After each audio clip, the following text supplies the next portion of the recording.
Welcome to Center of Light. Getting a little jazzed up, having a little bit of fun. Tonight is Center of Light over dark. The Festival of Lights. Diwali. Diwali. It's pronounced with a V, but it's a W. Diwali. A little bit of both, actually. Diwali. Thank you very much. We are victorious. I'm Victoria, but we are victorious. We have already won the good fight that we fought. So why do we keep doing the work? Because it's the dance that has to happen. It's the dance that has to happen. The cosmic dance. The argument and the making up, come here baby, you still mad at me, of Kali and Shiva. So we have to ride the current and play the game. You see, we are actors on the great stage of Earth. In all mirth, the universe has a sense of humor. Hello, Pamela, KK, Bob. Let's do some refreshments. Get you a refreshment. I may have one later, but right now I'm refreshing my pages.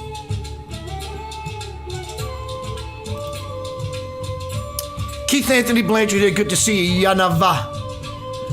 Heaven on earth expert. At least learning to be. Good to see everybody. Happy holidays. Merry Christmas. Happy ice cream cone. Whatever is your thing, I wish that upon you.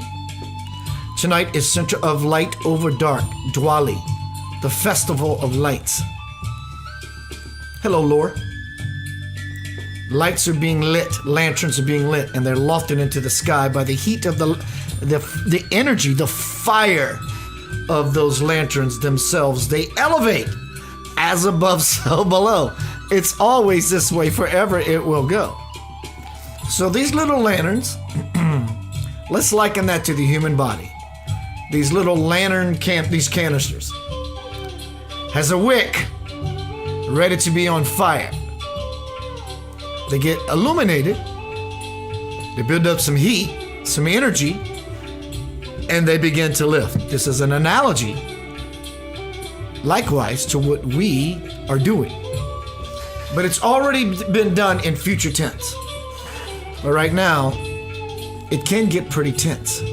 But the Festival of Lights, Diwali, is to alleviate, buffer some of the nonsense. It's a beautiful festival. Many different religious cultures, countries do it.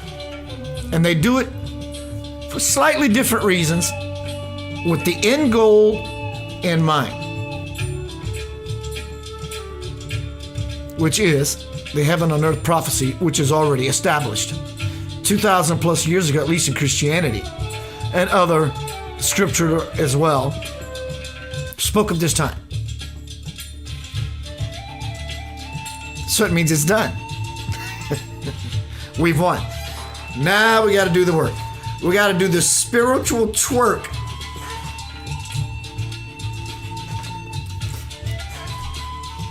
Good to see you. Let's pay some bills. Going to be right back. Center of Light support.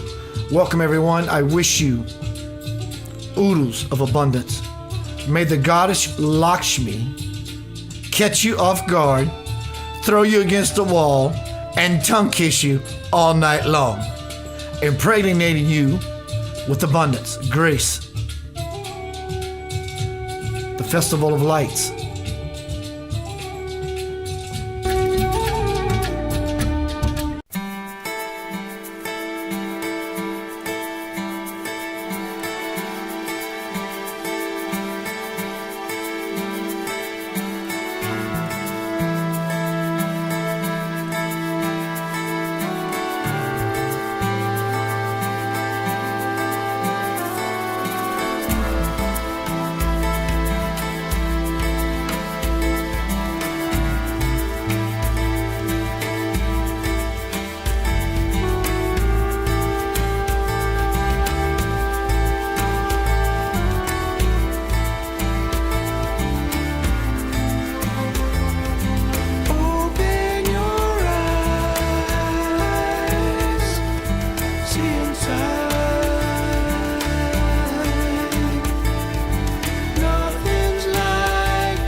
I wonder, do you realize, see inside, see the light and more?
Welcome back to Center of Light. Good to see you. Let me change the music.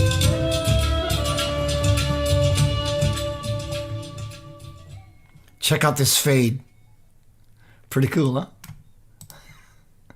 Here we go. Center of Light tonight. Center of Light over dark. Diwali. Happy Diwali. No, Happy Diwali. I'm bad at it. I'm bad. Happy Diwali, the Festival of Lights. Hello, Dawn Martin. I don't know if you call it Martinez or Martinez. Hello, Mullumbet.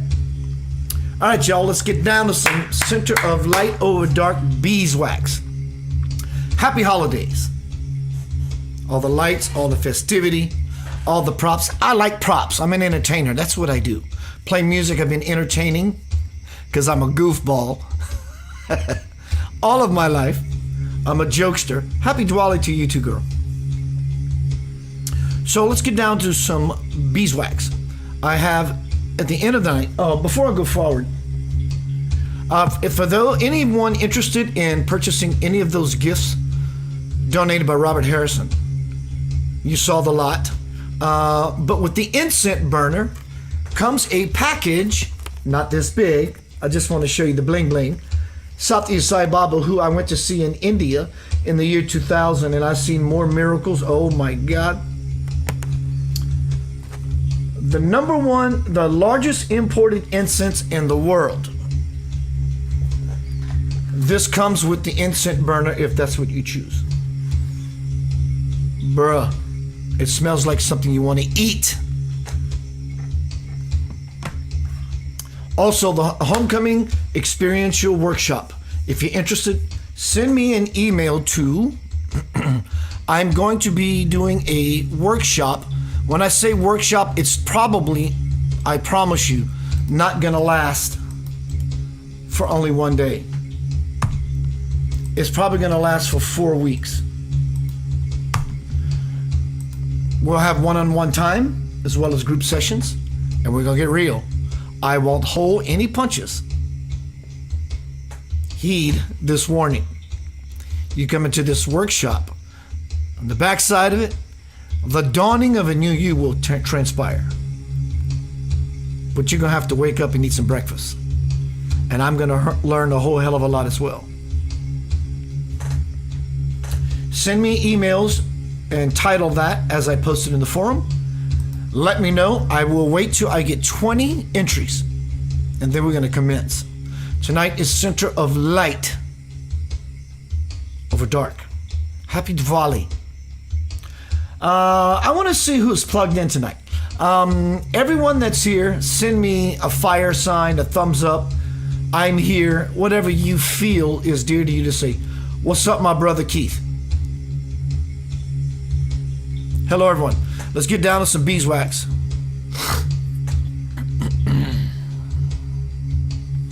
What is Diwali? I'm just going to say Diwali. One of the most powerful, popular festivals of Hinduism, Diwali symbolizes the spiritual victory, as I said a minute ago, spiritual victory of light over dark, good over evil, and knowledge over ignorance. Sadhguru sheds light on why we should celebrate Diwali. The Festival of Lights symbolizes lighting one's inner lamp. Did I not just use that analogy a minute ago?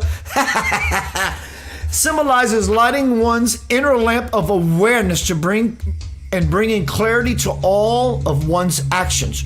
Traditionally, bursting firecrackers, or in India they call them crackers, is a reminder that one can be constantly exploding with joy from within, making the very process of life into a celebration.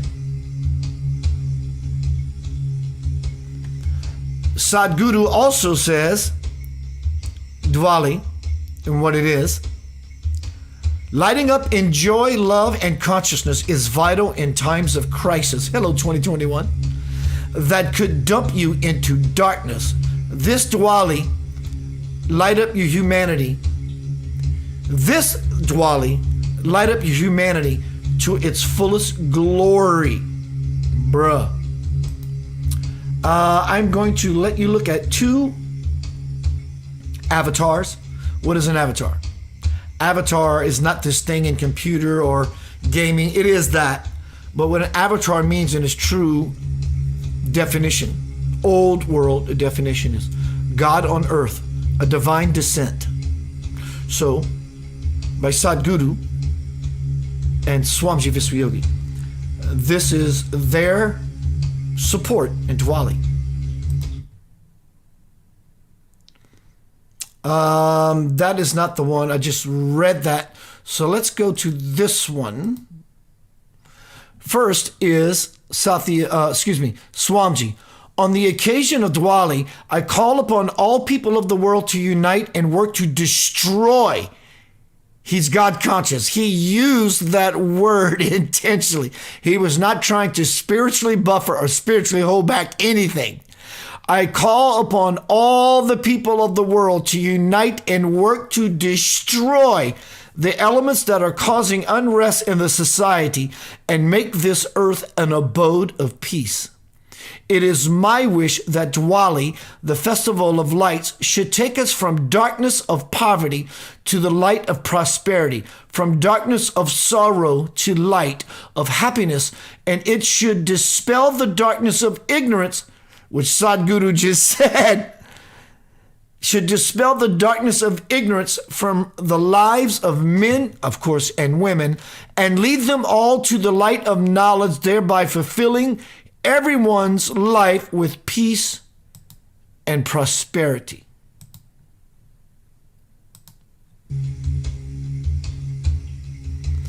So these avatars are speaking the same language.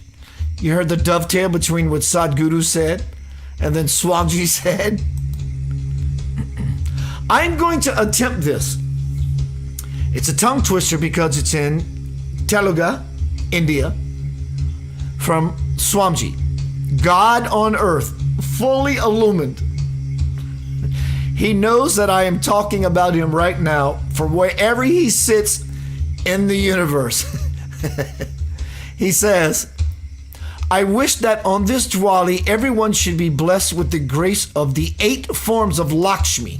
We talked about Lakshmi earlier, the goddess that blesses with abundance, prosperity, and all that groovy stuff.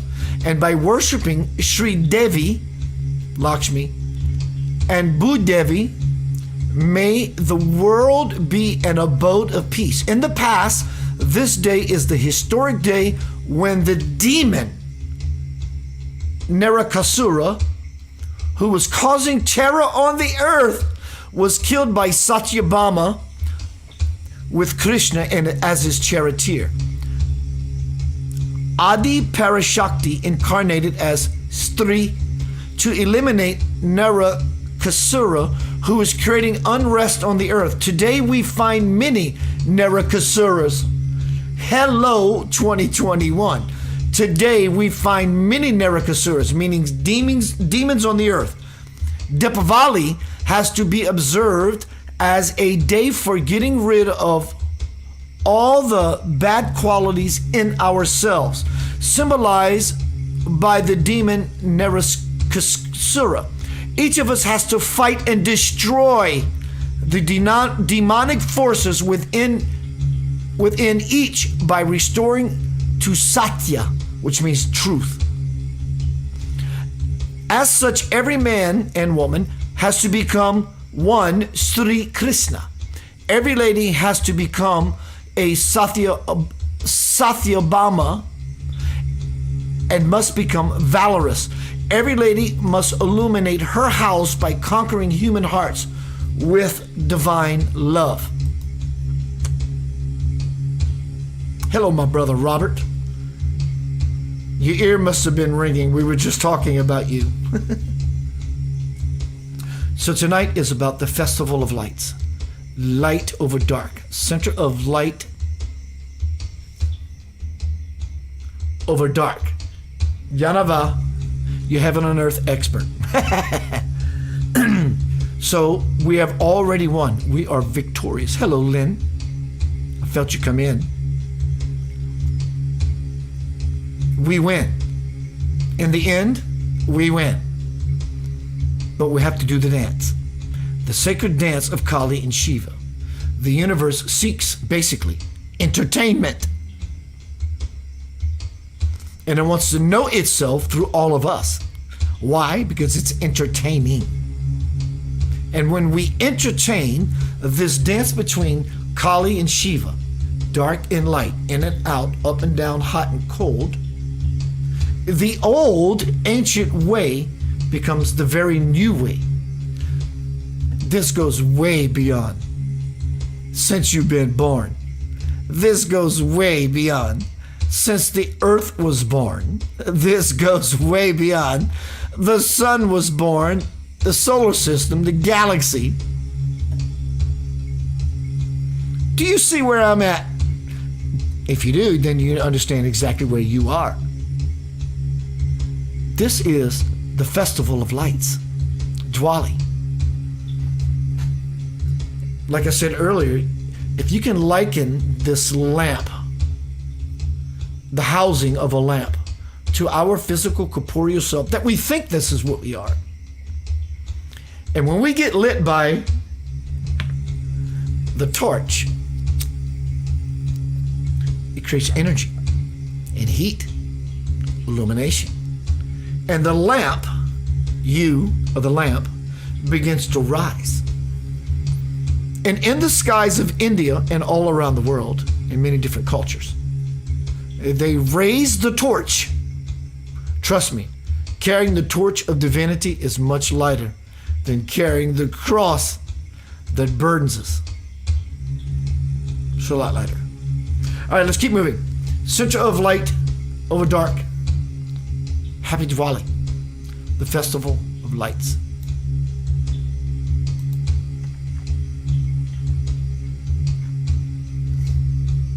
What is Diwali? Around the world, people are lighting up the sky with fireworks and dressing up their homes with colorful decor and candles. It's Diwali, the Festival of Lights. The word Kavali was inspired from a Sanskrit word called Deepavali, which means rows of lit lamps. And that's why the valley is known as the Festival of Lights. The 5-day festival is celebrated every fall by Hindus, Sikhs, Jains, and some Buddhists. Hindus celebrate Diwali to rejoice the Lord Ram returning home after being exiled for 14 years and defeating a king known as Ravan Jain. Celebrated the festival to mark the spiritual awakening of the Lord. The Lord, in this context, is not needing to be awoken, but in this context, what is being said, the awakening of the Lord. The Lord is not a man that rises into the sky. The Lord is everything. So it's the raising of the Lord, and the everything is all of us. celebrate the festival to mark the spiritual awakening of the Lord within us. Mahavira Sikh celebrate Diwali to commemorate the spiritual leader guru, her Godavid. Everything is so foreign in my tongue.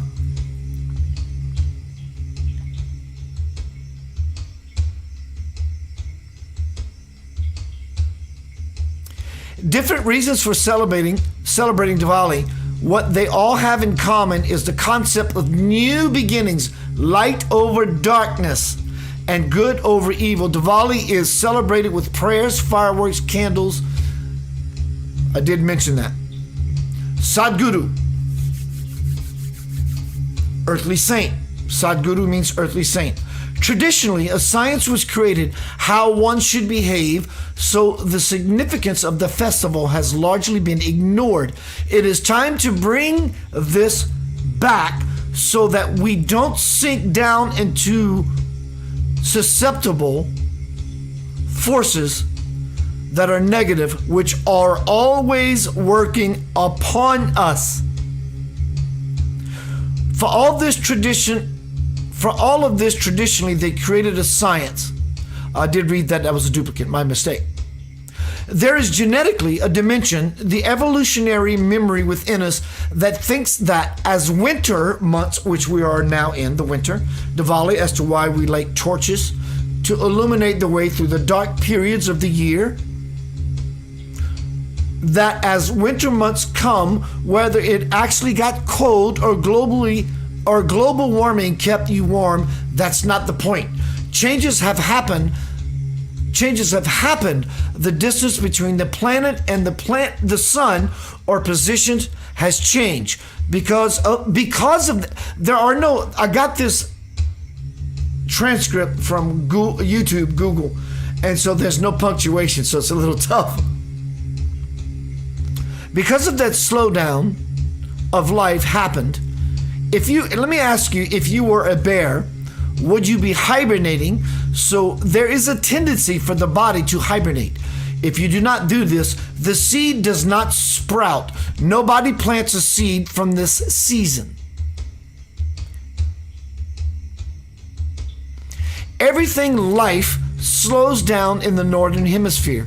Because life is slowing down, we are preparing to do more energetic things around us so that we don't really slow down and become a part in a way we are trying to assert our evolution.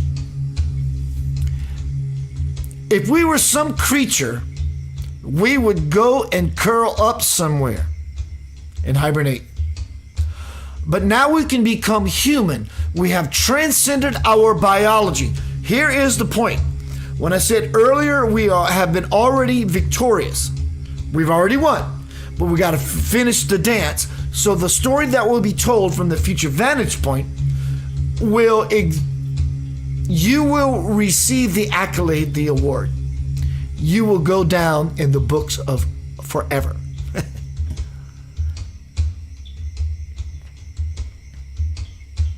You are supposed to have transcended your biological tendencies. So to transcend this, there's a whole lot of activity created so that you don't go into a hibernating kind of state.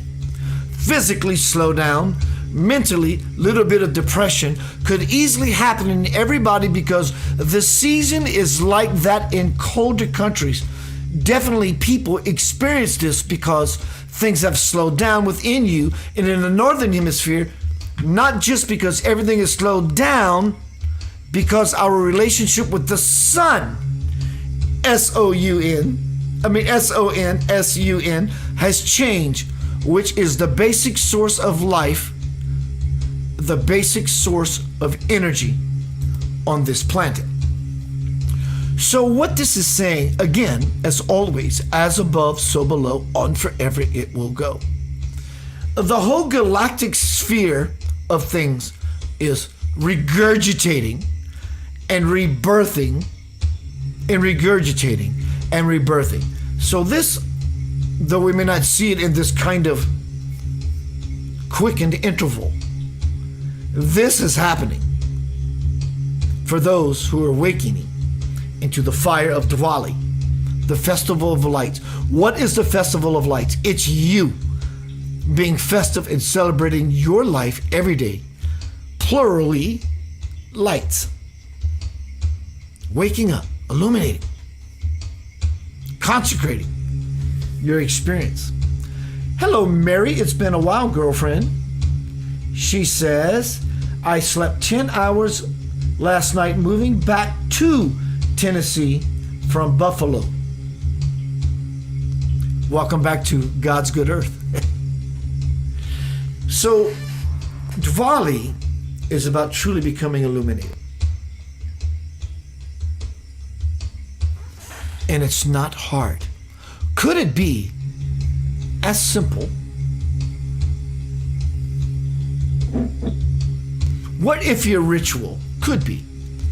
I understand we want to become to a space of clarity. So we write down our day. We log it. We look at it. We process. Learn from it. And then we get so good at that, we say, I don't need all this extraneous stuff. So now what I do, as I write down a couple of hours of my day, and I review it, and I learn from it.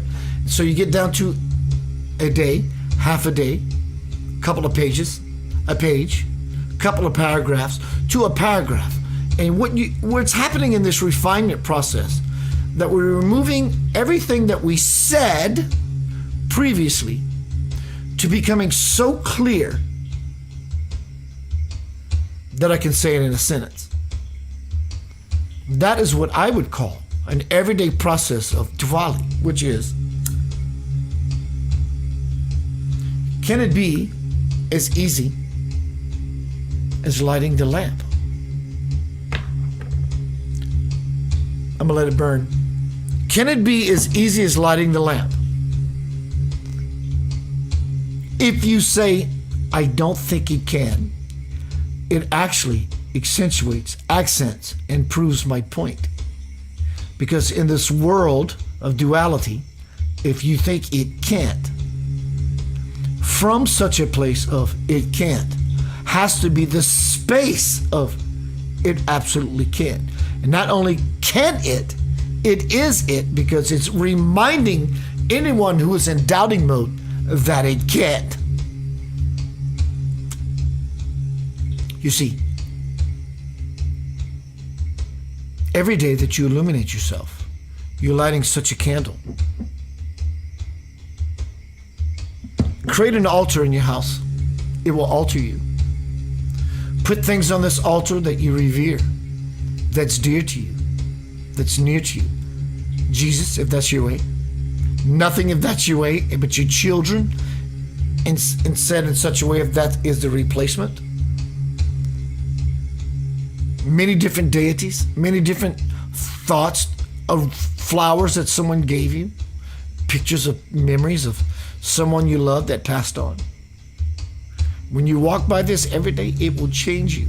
You will set off firecrackers and happy Diwali inside of you, and your light will overcome the darkness.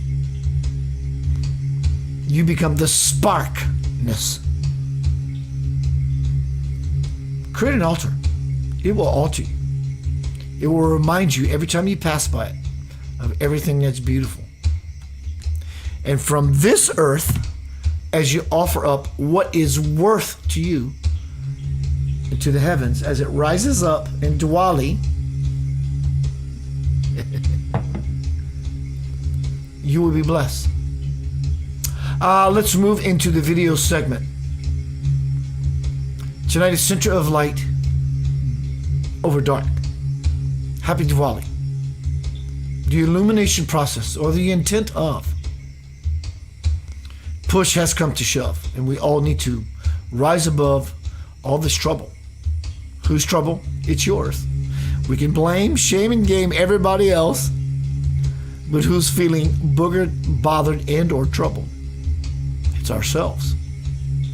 So now what I'm going to play for you is a snippet from a presentation I did sometime in the recent past about, this is not about conspiracy theory, government, but I follow many rabbits into many holes.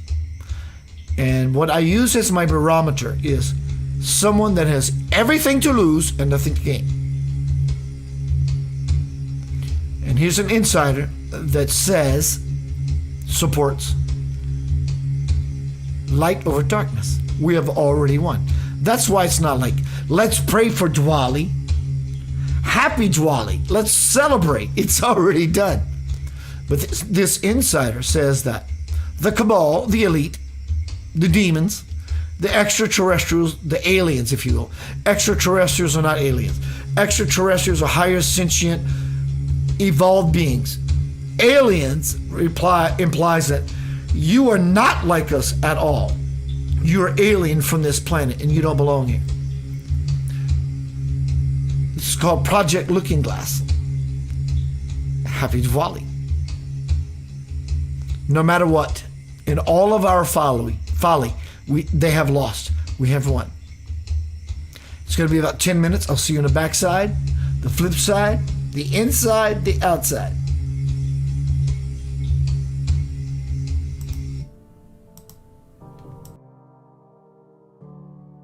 One of the caveats that I do have some personal information that I did get personally involved in was some information that had to do with the Stargates and Looking Glass, and more specifically the 2012 problem with those projects.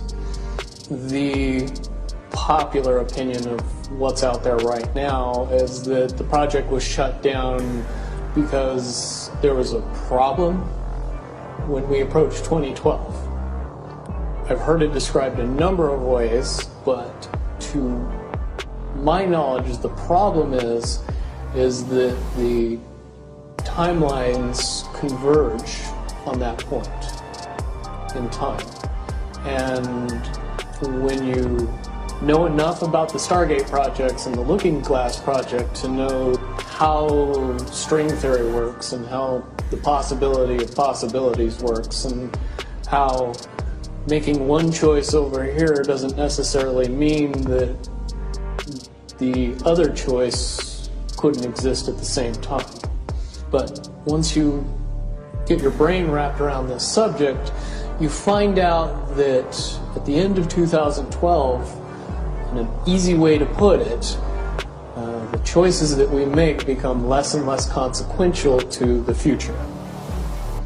And eventually we're pushed into this bottleneck of time, no matter which choice we make. And that's important to the people that had access to Looking Glass because they would use Looking Glass knowing the choices that they would make and the future would pop up. The big mistake was coming up with the possibility of future. And when we started using a computer to say, well, if we make this choice, it's 79% possible that this scenario happens, and 23% are possible or whatever, round numbers, that this scenario would happen. The understanding at the time was that was realistic. However, if you go down the road further and free will continues to exercise itself on this game, that 79% possibility sometimes changes very, very fast. But if you look at the situation in a point of time, it seems very realistic that that's the greatest possibility. What happened was people, very smart people, began to figure out that something big was coming up. Something that made it so all the possibilities of all the future scenarios of any choice, any possibility that was fed in and observed through the Looking Glass inherently ended up in the same future. And no decision, no possibility changed past a certain point. That's the big secret. All possible timelines lead to the same basic set of history in the future. That is what sends everybody that has all of the information, that knows everything, into a blind panic. The people that know everything about Looking Glass, that have gotten all the reports and all the information, the elites of the world, probably figured out that that was the end of the game. And nothing could be manipulated beyond that point. When I was in the military, it would have been before '97 when I got in trouble. One of my particular areas that I was amazingly intuitive about is problem solving / mission planning, or more specifically, taking a bad mission and fixing it. Certainly knowing how string theory and possible futures works makes it so you can work your mind very quickly to see the reality of what's happening and decide what decisions need to be made to change it for a particular outcome. At a certain point, after they're done hearing the computer tell them this is what's going to happen over and over and over and over again, all they become focused on is how do we fix it? What I do know is that I was called in and asked to solve this problem, this timeline contraction problem. And I eventually did my due diligence and did all the investigating, and basically only had one piece of information, and that was reinforcement. The computer's right. The timelines will contract down to some inevitable thing. There is an inevitable event. It's been forecast, it's been predicted, it's been fed to us in a slop trough of what they want us to believe will happen. They don't actually have control over what happens.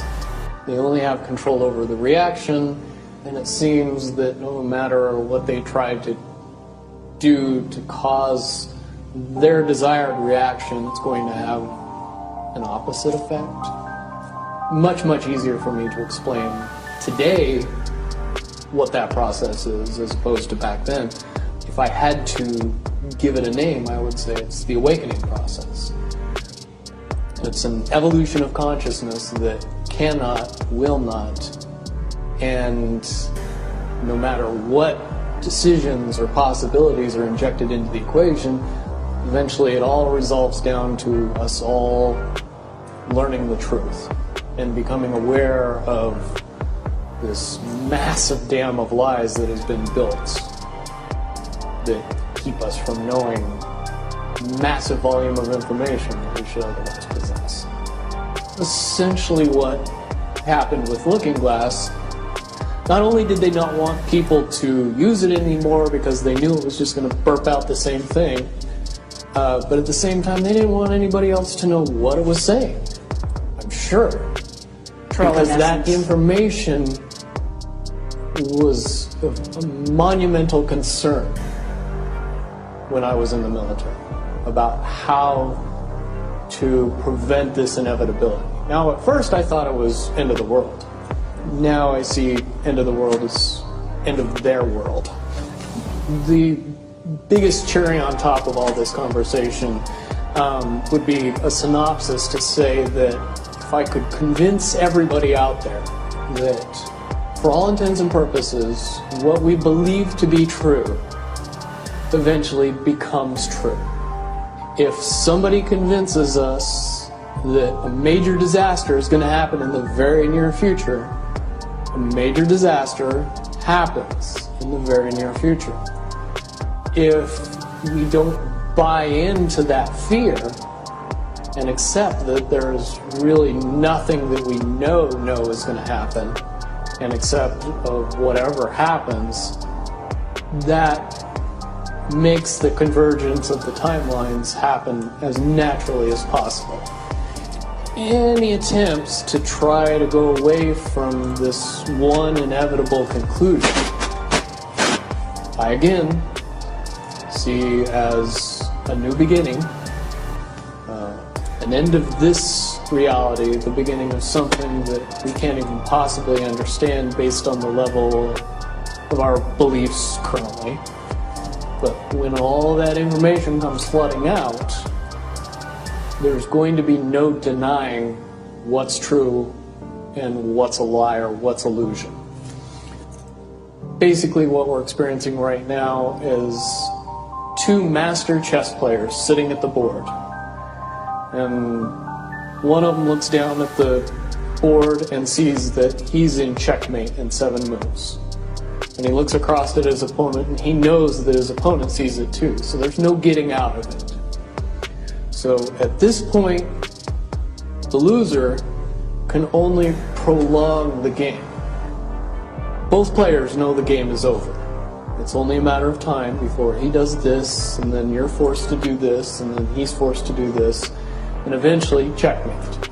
We, as a race, if we could understand that the game is over, that based on the rules of the game, the bad guys have already lost, the good guys have already won.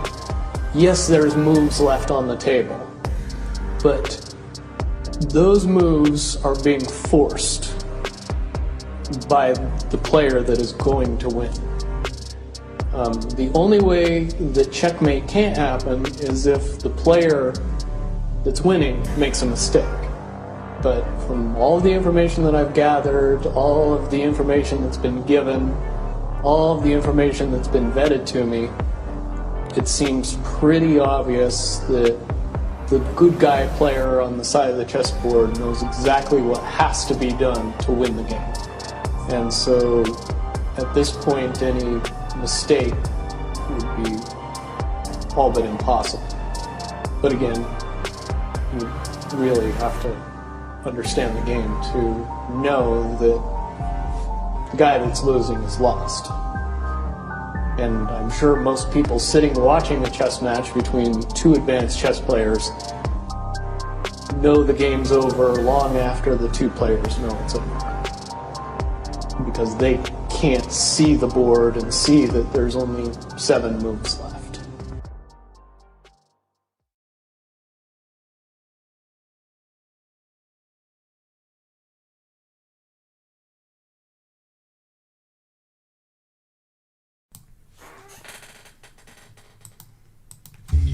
Welcome back to Center of Light. Good to see you tonight. Celebrating Diwali, the Festival of Light. Center of Light over dark. It's happening. We can see when we look out into the world, there's a lot of crazy freaking shit happening. There's just a lot of crazy stuff happening. And even through seeing it and perceiving things to be that way, there's another way that we're seeing it to deeper, which is there's some sort of order here. I may not know how there is order here, but just in recognizing that there is order enough for now. So we have time to catch our breath, to watch our step as we move up a step ladder. Sometimes we want to move up a step ladder. You got to be aware of the step ladder to know how far the spaces between each rung actually is. So you have to have some sort of awareness as we step up. And this is where we are. And we're moving into 2022. 2022. 2022. You add 2, 0, 2, and 2 together, you get 6, which is the numerical symbol for overcoming difficulty. Is that not where we are? The ability to overcome difficulty. So if the dance is done and we already won, why do we continue to dance? Because you love dancing. You may have been dancing for many years, you ballroom swinger, and whatever it is you do that helps your body to move around. Do you simply just stop, or do you miss moving around? Well, move around and become the dancer, because it has to play out in such a way, though it's already been done this very day. The only reason, like the informant said, that we can lose the equation, not only collectively as a world, but personally, which is, I'm tired of dancing, I don't want to dance anymore. I understand we get older and we don't have as much limberness as we had before. But dancing is not only a physical feature, it's It's an emotional feature, a mental feature, a spiritual feature. So we have to dance the dance. Change the pants from little child to gramps or grandma. Tonight has been Center of Light over Dark. Diwali, the Festival of Lights. When you illuminate yourself, as they do in India, these torches or potential torches, which we are potential divine torches. But when something lights up our backside and says, "Do you remember me?" and we begin to lift, we become those very lanterns. Hinduism, Jainism, Sikhism, Buddhism. Though their intentions are somewhat different, the intentions are the same because it leads to the same end goal, which is the gold, which is the most precious mineral on earth. Actually, you are the most precious collection of minerals on earth because you contain gold, silver, copper, iron, and everything that is not made of the metal composite. So tonight has been Center of Light, Diwali, the Festival of Lights. It is today. It means to transcend darkness, ignorance, knowledge over ignorance, light over dark, heaven over hell, ease over stress, bliss over mess. Become vulnerable and naked. Become undressed. Expose your core. Expose your sore. Expose your wounds.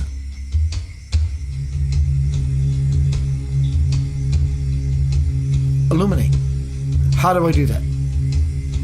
Though I've been doing this 30 plus years, it doesn't require you to have all those blood, sweat, and tears years. It doesn't. Because the gate is open. It's widening and diminishing at the same time. So widen yourself and diminish that which no longer serves you. How do I do that? Fantastic question. It's an honest one, and I thought you would never ask. Serve people. You do that by serving yourself, and you do that by serving people as often as you can. In fact, fudge the line. Not only as often as I can. I'm going to light a lantern for Diwali and step out of my comfort zone, or what I think I need time zone, and push the envelope. Mail it off. Mail off your envelope. How do I do that, Keith? As I just described, as well as wherever you are now, accept the fact that you are exactly where you need to be. And I do understand striving for better. But striving for better will never get better until we see better who we are right here, right now. That alone simply is taking it to the next level, the next rung of the ladder that we had to walk cautiously in our stepping. Now we can walk blindly in our stepping. I know where I need to step. And we move up another rung of the ladder. Bob says service. Yes. Bob, you're welcome, sir. He said beautiful night. You're a beautiful human being, bro. Exactly. Beautiful night.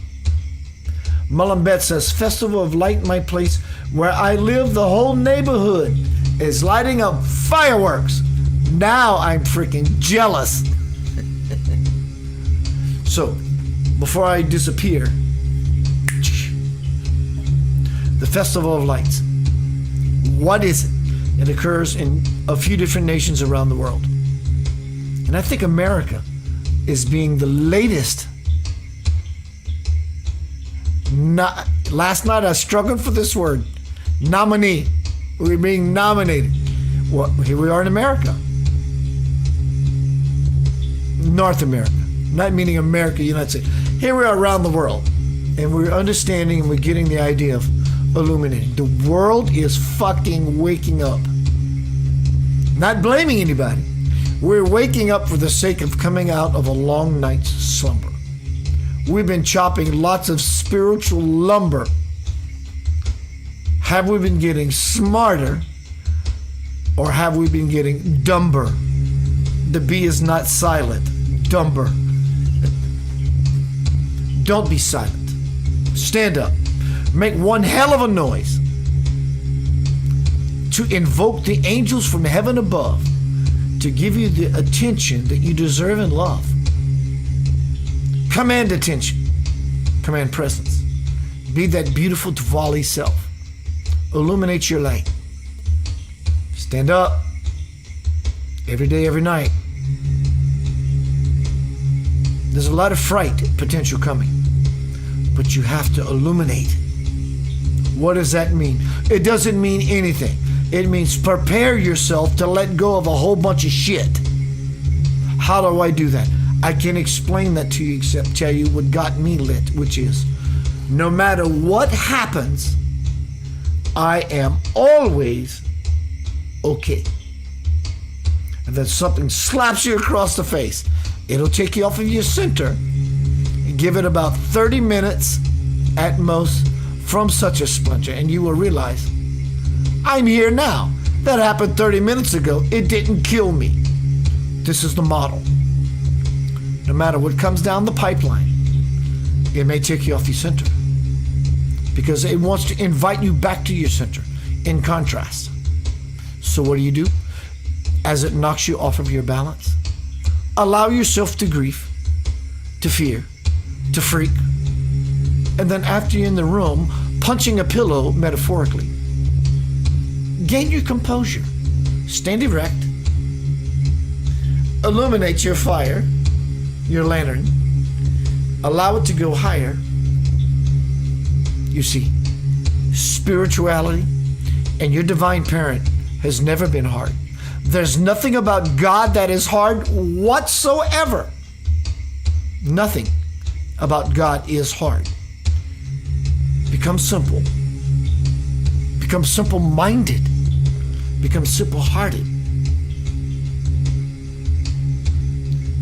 We have departed from our true self of innocence and discipline and being in the fire, the illuminated fire, the lantern, the Diwali, the Festival of Lights. What is the Festival of Lights? I'll tell you what it is from my perspective. It's you and I and all of us hanging out and festivities and celebrating all of our lights as we all fire up and lift and illuminate. Dear Lord, I love you. Happy holidays.